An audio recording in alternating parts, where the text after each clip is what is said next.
பிரியமானவர்களே, நாம் ஆராதிக்கிற கர்த்தராகிய இயேசு கிறிஸ்துவானவர் தினமும் நம்மோடு இடைப்படுகிறவராய் இருக்கிறார். எப்படி?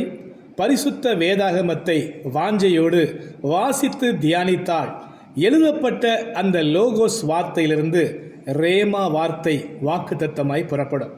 ஒருவேளை நம்மால் அதை புரிந்து கொள்ள முடியாத நேரத்தில் கர்த்தரே தேவ ஊழியர்களை மறைத்து அல்லது நமது பரிசுத்தாவின் அபிஷேகத்தை பெற்ற சகோதர சகோதரிகளை மறைத்து தீர்க்கதரிசனமாய் வார்த்தைகளை கொடுத்து பேசுவார்.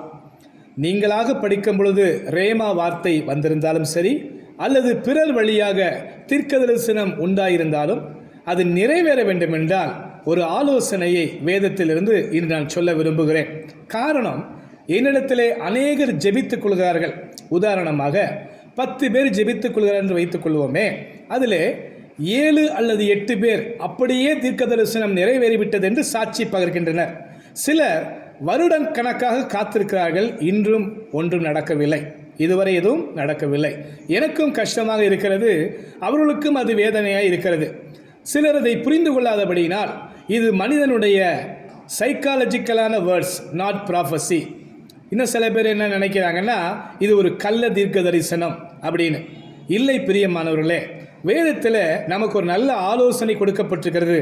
அப்போஸ்தலனாகிய பவுல் தனது ஊழியக்காரனாகிய குமாரனாகிய தீமோத்தேயுக்கு சொன்ன ஆலோசனை கேட்போமே. இந்த வசனத்திலிருந்து நாமும் கற்றுக்கொண்டு அதனை பின்பற்றுவோம்.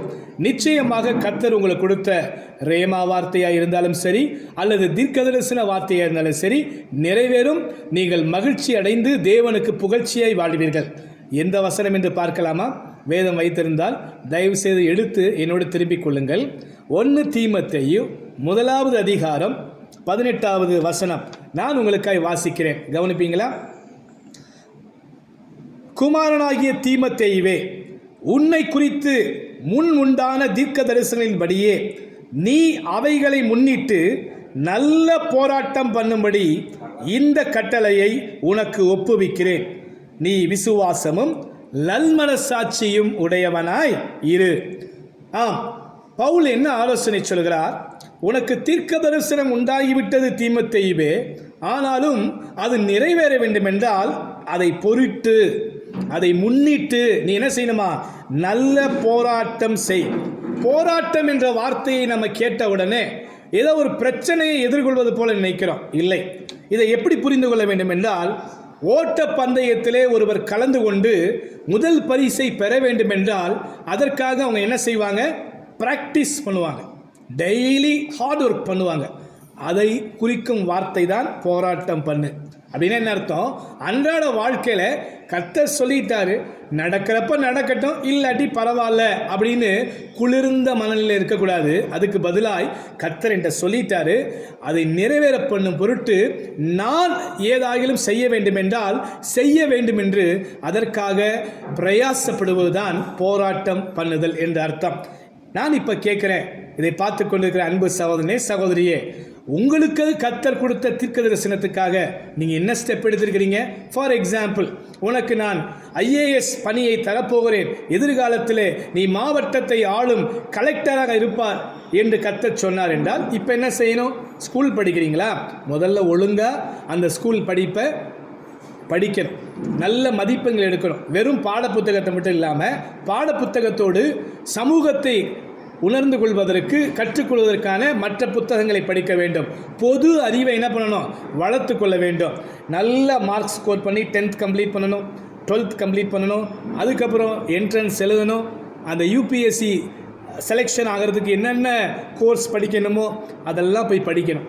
அப்புறம் பரீட்சை எழுதும் பொழுது ஏதோ ஒரு காலத்தில், குறிப்பாக ஒரு 10 ஆண்டுகளுக்கு முன்பதாக உங்களுக்கு சொல்லப்பட்ட அந்த தீர்க்க தரிசனம் நீங்கள் முயற்சி எடுத்தபடினால் அந்த என்ட்ரன்ஸ் எக்ஸாமில் உங்களை பாஸ் பண்ண வைத்து கர்த்தர் சொன்ன அந்த பதவிக்கு நேராக உங்களை கொண்டு போகும். எத்தனை பேருக்கு இப்போ நான் சொன்னது புரியுது? ஆமேன். ஒரு லைக் பட்டனை ப்ரெஸ் பண்ணுவீங்களா? ஆமேன். சம் கமெண்ட்ஸை போடுவீங்களா? உங்களுக்கு புரியட்டும். ஆம் பிரியமானவர்களே, யோசேப்புக்கு ஆண்டவர் சிறு வயதிலே சொப்பனத்தை கொடுத்து விட்டார். நிறைவேற பல வருடங்கள் ஆனது. ஆனால் அந்த சொப்பனத்தை நோக்கி அவன் பிரயாணம் செய்தபடினால் ஒரு நாள் அவனுடைய சொந்த குடும்பத்தினரே அவனுக்கு கீழே வந்து உதவி பெறும்படி சொப்பனம் நிறைவேறியது. நீங்களும் தீர்க்க தரிசனத்துக்கோ அல்லது ரேமா வாக்குத்தத்த வார்த்தைகளுக்கோ உங்களை அர்ப்பணம் செய்து அதை நோக்கி பயணம் செய்யுங்கள். வெற்றி நிச்சயம். வாழ்த்துகிறேன். உங்களுக்கு ஜெப உதவி, தீர்க்க தரிசனம், ஆலோசனை வேண்டுமென்றால் தயங்காமல் கமெண்ட் பாக்ஸில் போடுங்க. இல்லாட்டி என்னுடைய மொபைல் நம்பருக்கு கான்டாக்ட் பண்ணுங்கள். கர்த்தருக்குள் நான் உங்களுக்கு உதவி செய்ய வாஞ்சியோடு இருக்கிறேன். அடுத்த வீடியோவில் சந்திக்கும் வரை விடைபெறுகிறேன். God bless you.